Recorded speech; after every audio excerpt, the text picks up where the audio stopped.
Hi, good morning, everyone. So I have the pleasure of introducing Gina Cannady today. Gina is a conflict resolution professional, and I've known her for several years now. She is mother to 3 amazing daughters, and 2 of them have rare progressive diseases. Gina's going to talk to us a little bit this morning about her family's experience from diagnosis through clinical trials and eventually to finding a treatment, not necessarily a cure, but a treatment for her daughters. So I think she's got messages that are going to really resonate with a lot of us today. And with that, I'll let Gina get started.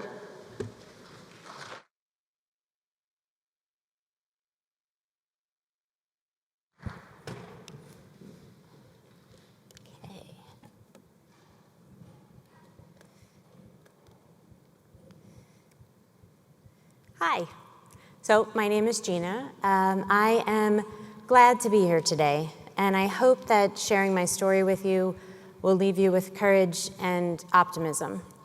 It has not been an easy road, but my family and I are traveling forward, and I can't imagine doing any of this and living this life without the help, the knowledge, and the guidance of fellow rare disease warriors and their families. I am so grateful for the many, many people who help hold me up, who have shared their knowledge with me, and who have let me believe that having hope was an okay thing. This is my sweet little family.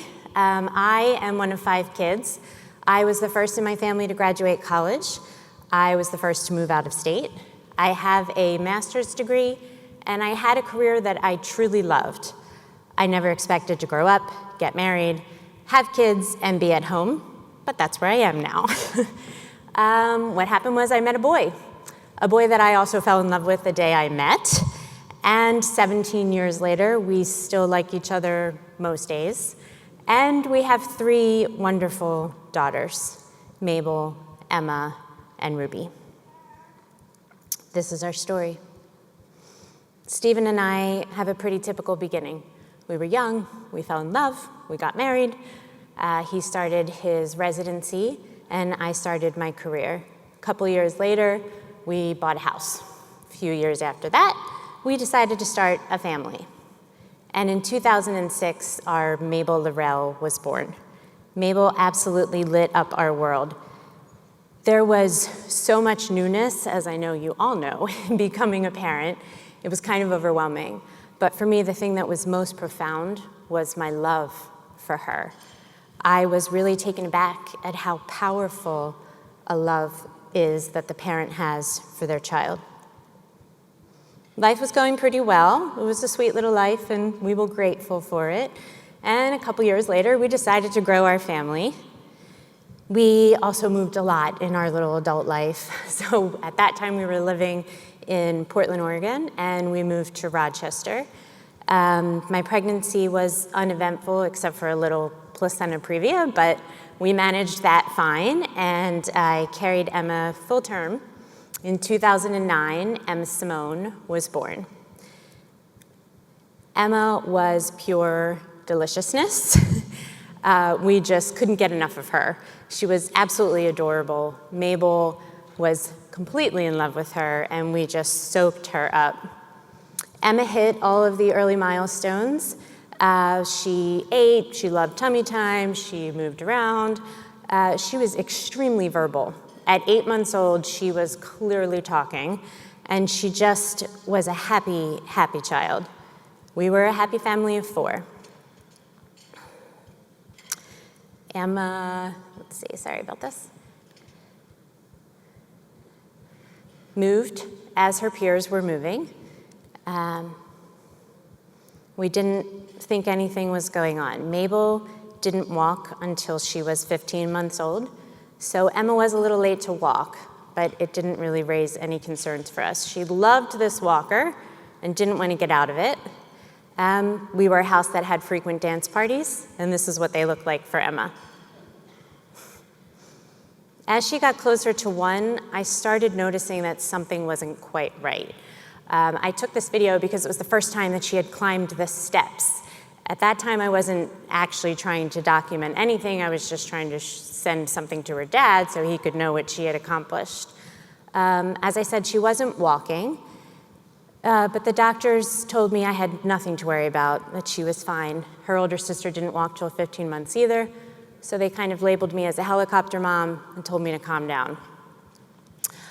Life kept on moving. At 14 months, Emma did start walking. She continued to have movement challenges, but we thought very little of it. I continued expressing things to the doctors, but they kept telling me, there's nothing there, you're worrying about nothing.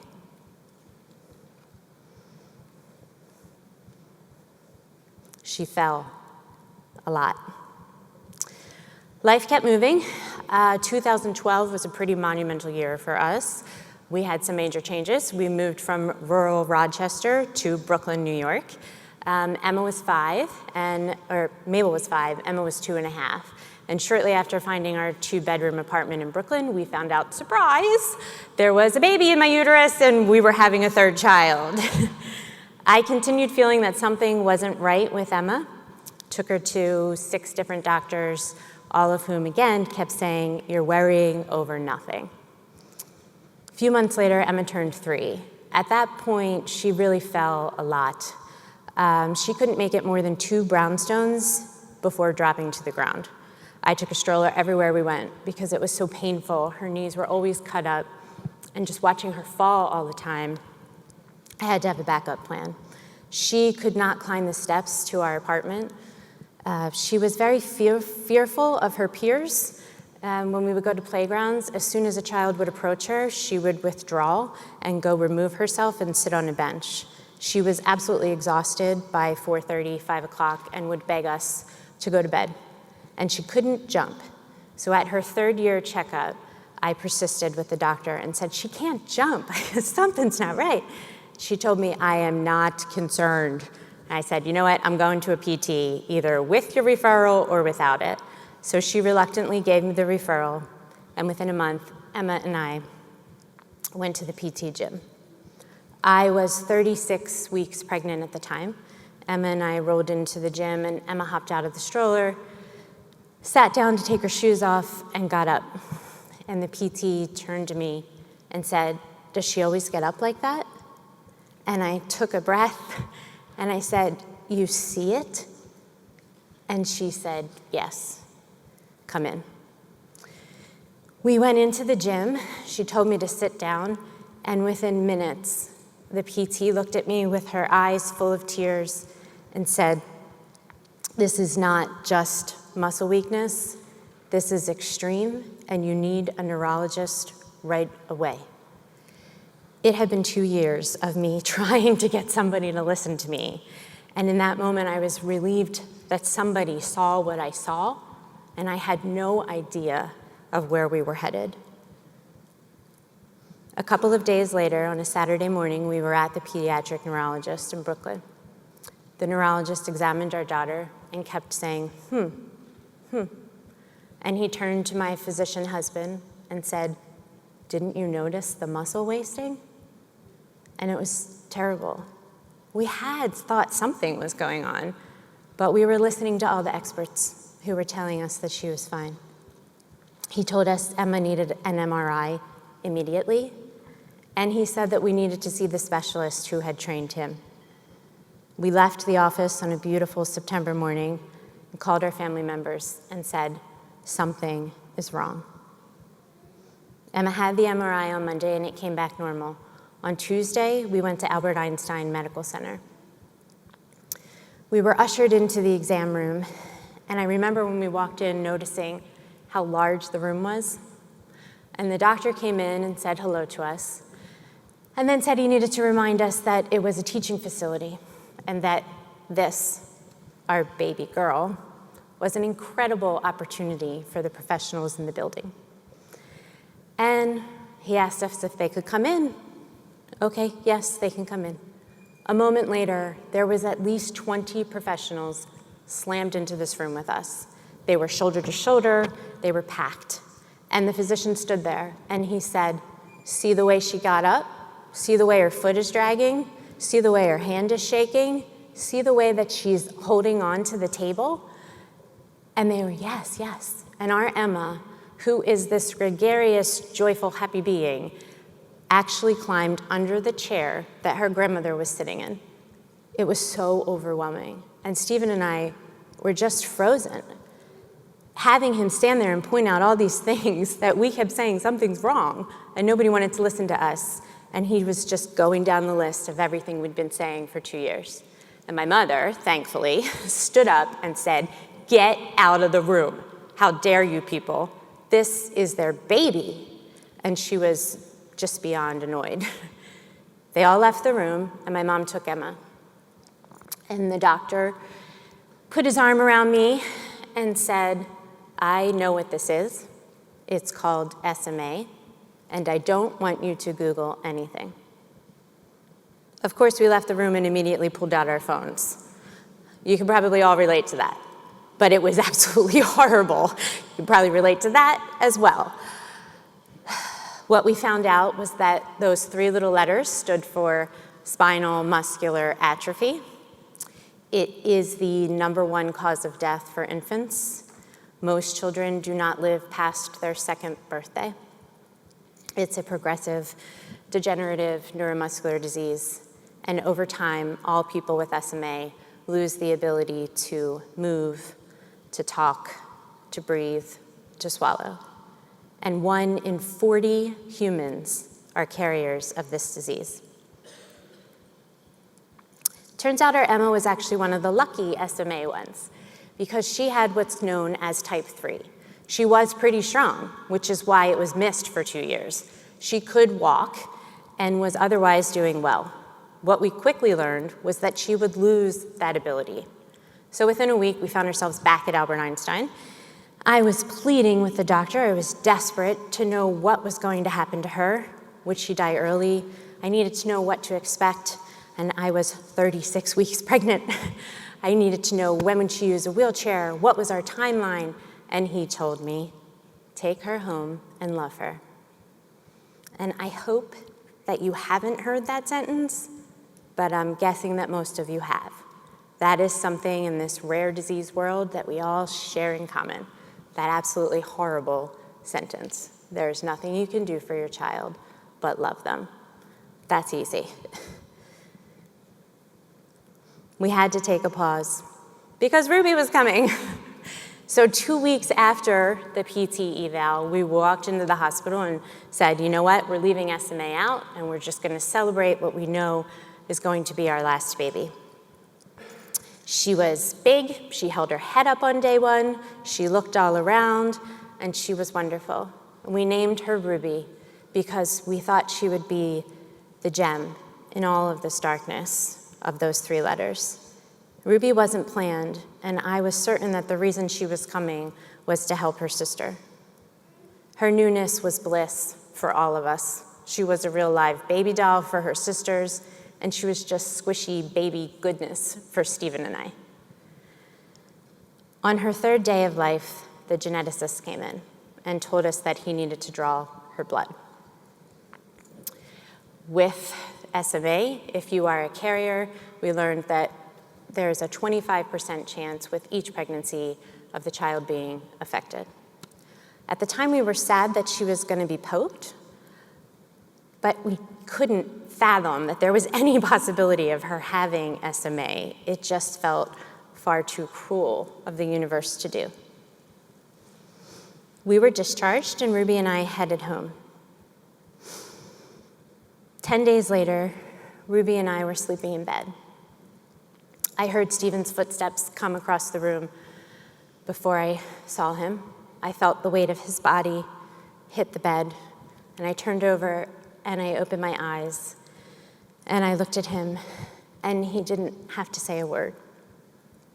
And I just screamed, no, no.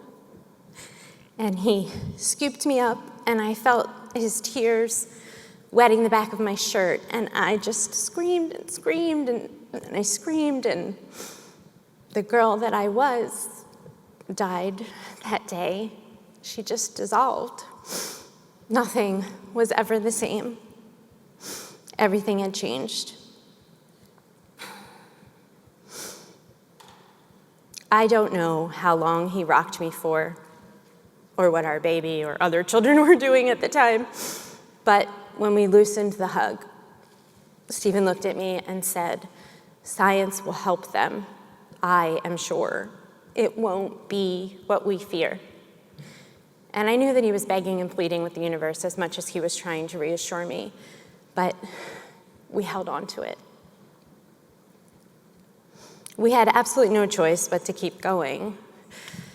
We spent all night awake, devouring the internet, trying to find everything we could on SMA. We were in a period of really deep pain and incredible joy, watching the girls get to know each other and seeing Ruby as a baby. We tried to be present in the moments that they were actually in front of us, but we took turns tag teaming breaks in the bathroom to cry our eyes out. Anytime we changed Ruby's diaper, we checked her to see what she was doing or wasn't doing.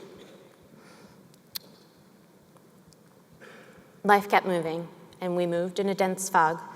I have very few memories of Ruby's first year of life. The one that I remember most is during a diaper change, where I just broke and just cried and told her that I was so sorry for what I had given her.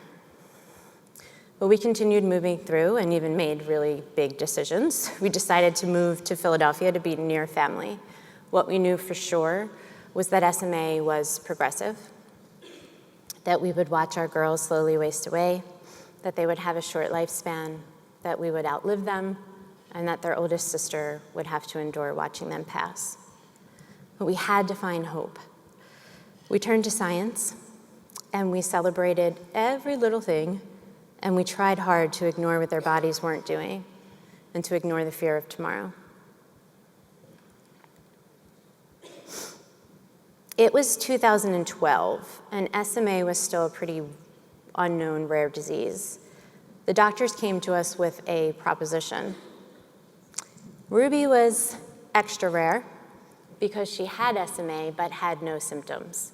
And up till that point, there was no child that they knew had SMA and was asymptomatic. They wanted to use her to help unlock some secrets of SMA. They wanted us to subject her to monthly tests and monitoring. We reluctantly said yes, we had to. We knew that she had answers, and we knew that the group needed the answers she held. It was tough. It was blood draws every month, EMGs, physical therapy evaluations, neurologists, sometimes even more than once a month. My girls' futures were so uncertain, and our daily life changed dramatically. I decided not to go back to work and devoted myself to them. Learned a whole new language of midline and proximal and supination, range of motion. We went to Columbia Medical Center. We went to Ohio State. We talked with specialists from the Cleveland Clinic, from Utah, Texas, and the Children's Hospital of Philadelphia. We were determined to fight. We were not going to be reactive and wait for SMA to take. We decided to be proactive, and we committed to trying to find ways to arm ourselves. 6 months after Emma's diagnosis, we were told that she had a spot in a clinical trial. They wanted our charismatic, joyful, engaging girl to be their guinea pig. At that time in our SMA community, people were unwilling to participate in the trial. It was an application that had never been done in humans, and it was very invasive. It was a lumbar puncture that would remove the CSF from the brain, take it out, and replace it with drug. They presented the idea to us and told us very clearly, yes, it could cause brain damage, and yes, it might kill her. And I said, no way. The risks were absolutely terrifying. There was no way I was going to turn Emma over to them. We had already subjected Ruby to so much, and that was just testing, and it was difficult to witness. Stephen and I went back and forth for several days until finally he stood in front of me in our kitchen, and he told me that he would take me to court and get a judge to grant him custody so that he could enroll her in the trial. You don't know Stephen, but this is absolutely uncharacteristic for him. We had been married for 10 years at that point, and I couldn't believe what just came out of his mouth. But he was so certain, and we had the luxury of him understanding the science. And he said, "This is incredible science. This is the only chance she's got. We know what happens if we don't try." I reluctantly said, "Okay," and we enrolled Emma in the trial. We noticed changes incredibly quickly. Within weeks, she actually walked one afternoon 6 city blocks in Brooklyn at 4:30 without falling. Before the dose, it was 2 brownstones. We were stunned.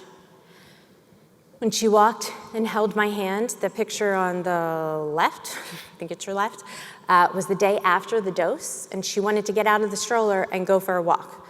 And when she held my hand, I felt the grasp of her fingers in my hand, and I had never felt that before. Her hand was always very flimsy and floppy, and I was like, already? 3 months later, Em got her second dose. We moved from Brooklyn to Philadelphia, and Em was about to turn 4. She pedaled a big wheel. We were floored. Emma's new abilities gave us absolute incredible hope. And then there was Ruby, lighting up our darkness. She hit all the early milestones with such ease. She hit things before her sisters. She was happy, and she was doing so well that we actually thought that they messed up, and they mixed up their blood trial for the clinical testing because they were tested within weeks of each other. We thought, oh my goodness, they messed it up. And we allowed ourselves to think, maybe she doesn't have SMA. At 7 months old, the drug company for the trial that Emma was in announced a type 1 trial. And I went to the team and said, oh my gosh, we need to get Ruby this medicine. And they said, absolutely not. There is no way the FDA is gonna let us do anything to her. She is way too strong. So we kept going. We were trying to adjust to a life with Emma's disability, and we were just trying to accept SMA in our life. We were a family of 5, and at the time, our worry was, how would it be for Emma to have her little sister start walking and doing things when she would be losing those abilities? But by 10 months, Ruby's SMA showed up. Her crawl became incredibly labored. She never climbed into my lap.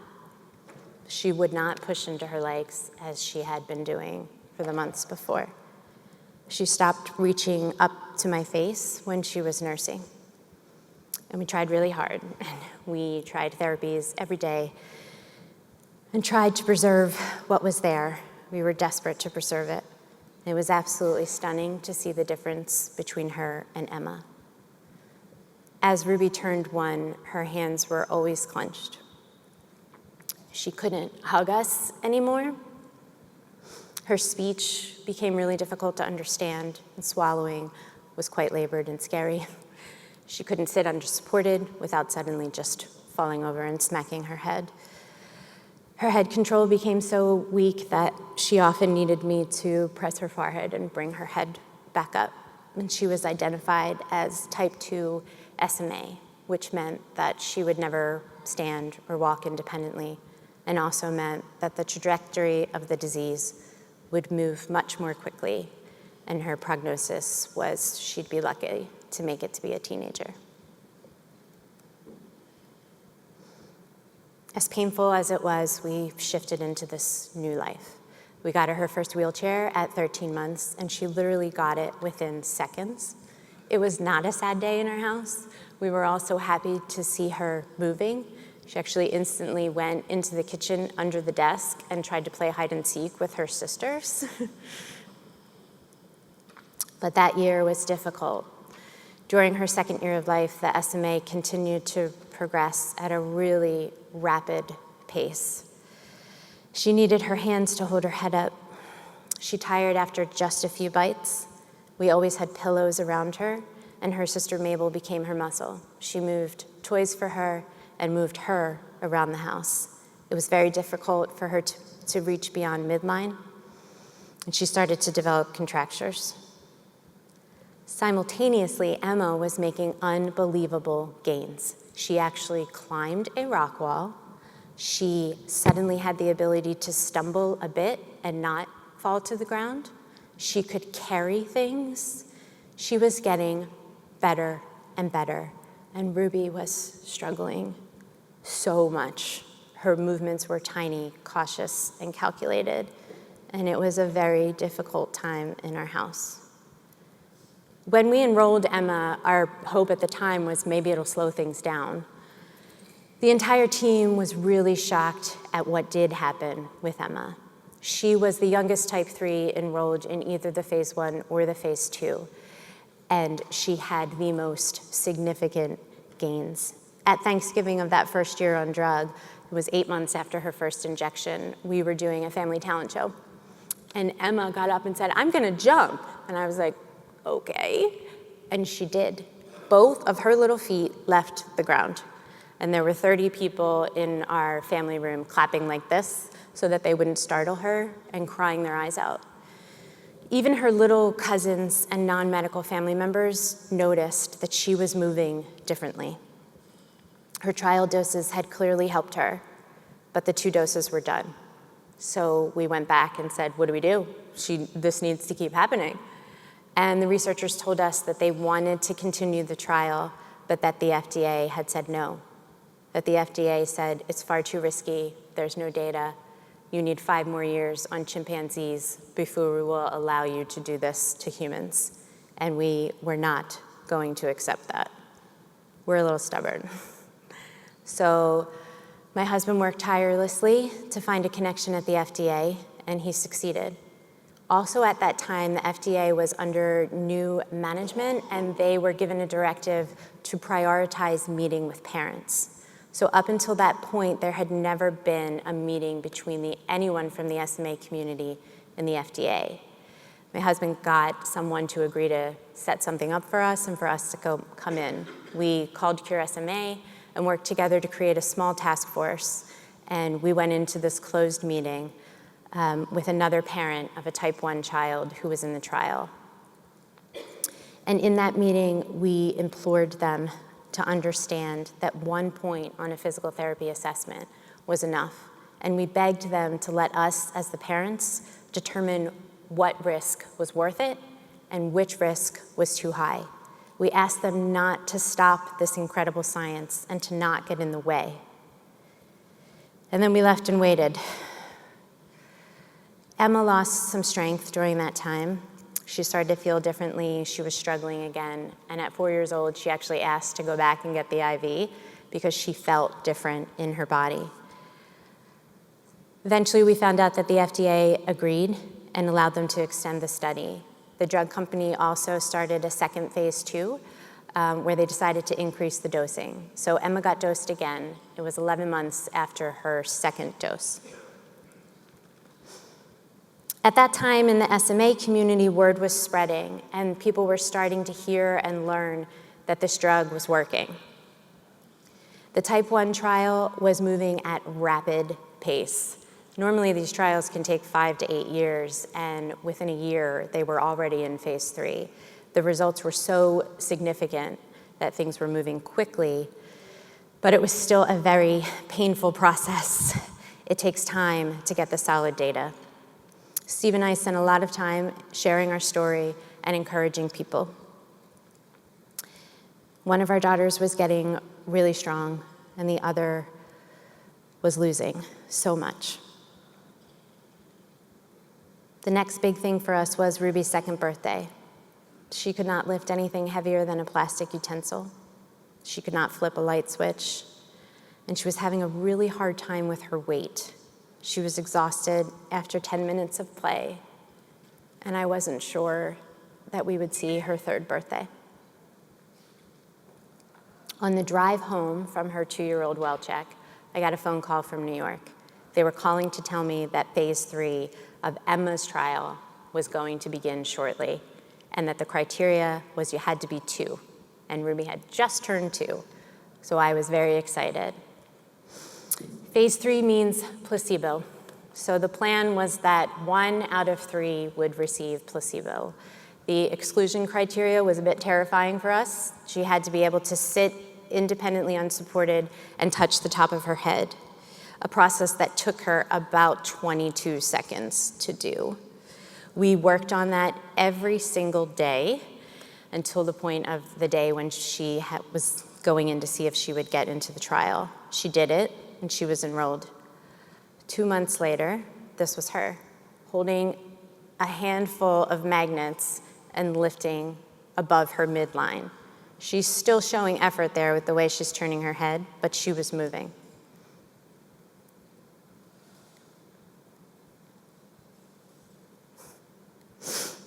We held our breath and hoped for the best.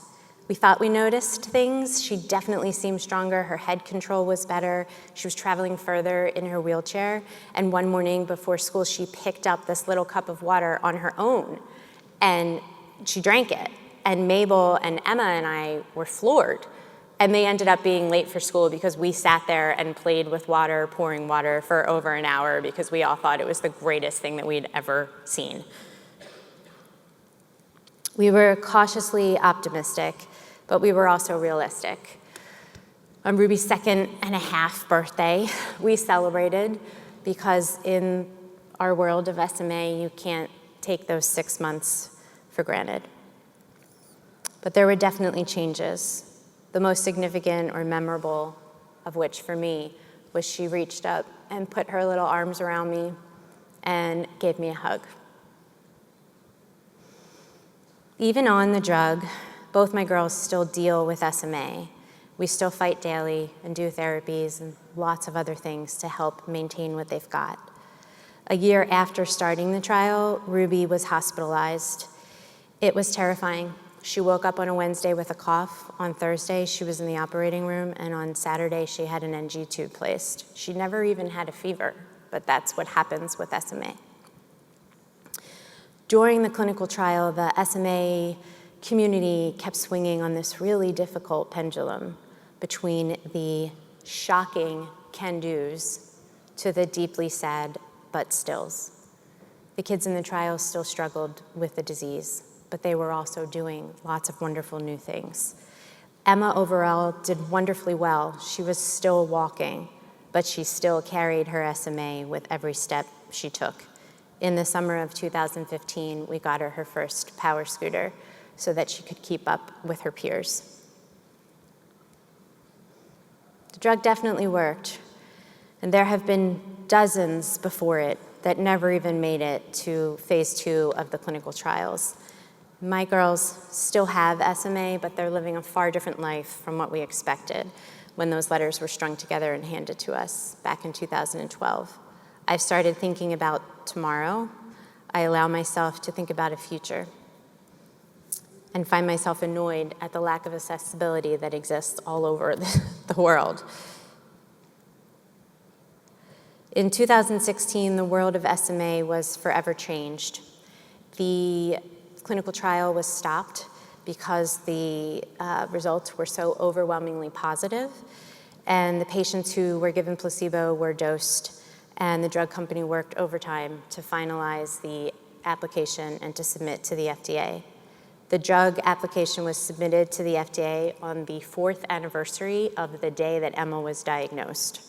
And in record-moving time, on December 23rd of that same year, the drug was approved, and our rare disease now had a treatment.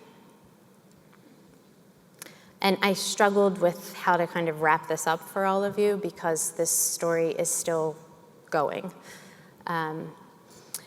It's not finished yet. Science has absolutely changed their lives and their endings and mine. And I have so much gratitude and so much hope. And I know that my grandbabies will not live with SMA, should I be lucky enough to have them. And that is an incredible gift. But I want to leave you with permission to have hope and to allow that hope to guide you. I have been where you are, where hope feels like a really silly thing to say and a super dumb thing to feel. But I have also seen unbelievable progress in just 6 short years. SMA parents are usually planning funerals and grieving terrible losses, but now we're all dealing with IEPs and wheelchair approvals and home modifications. Our Facebook page used to be filled with obituaries, and now it's filled with all the amazing can-dos. And no SMA parent will ever have to hear that terrible sentence and hear that there's no treatment. That's where SMA is today, but our yesterday was 25 years long. So I want to encourage you to advocate for your children and for their lives, to believe that things can and will change, and to encourage other people to get on board and join you with the fight, and to participate in the fights and in the crusade. And be gentle with each other. Enrolling isn't an easy decision. When Emma first went on the trial, at that point, if you recall, the community as a whole was unwilling to participate. It's why she had a spot. When we went to our first family conference, when Emma was on trial, word had started to get out that there was this dot. They had presented data and shown how well the drug was doing, and there was one little dot that was far exceeding everyone else. Emma was the dot, and word got out about that.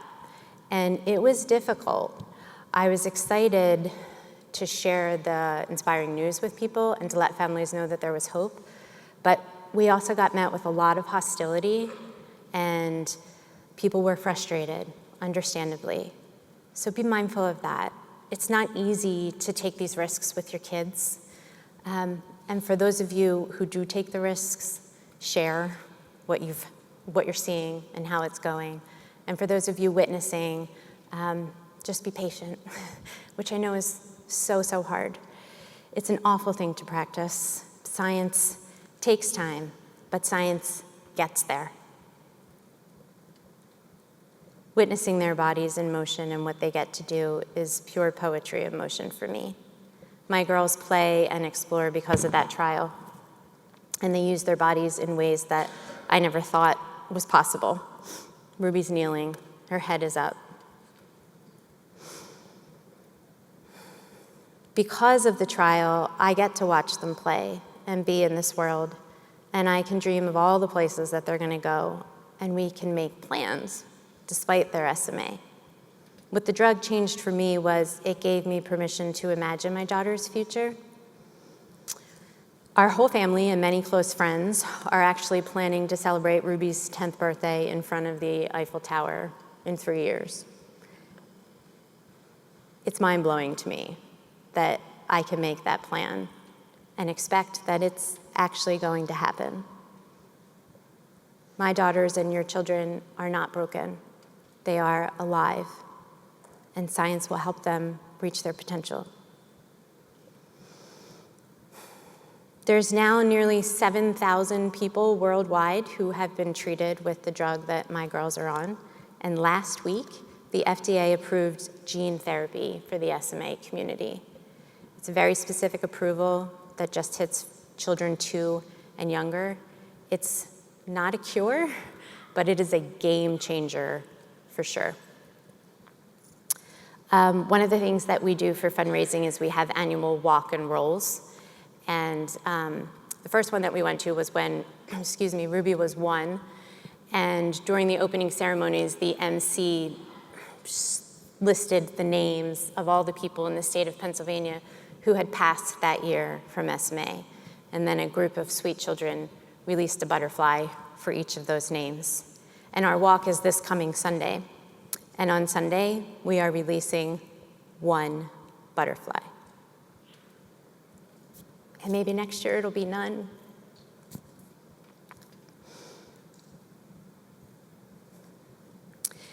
Stephen said to me, science definitely got us there, but science isn't done yet. There's still more that's unknown and still more that will come. And he's right. So thank you all for listening to my story, and I truly wish you all the best with yours. Thank you.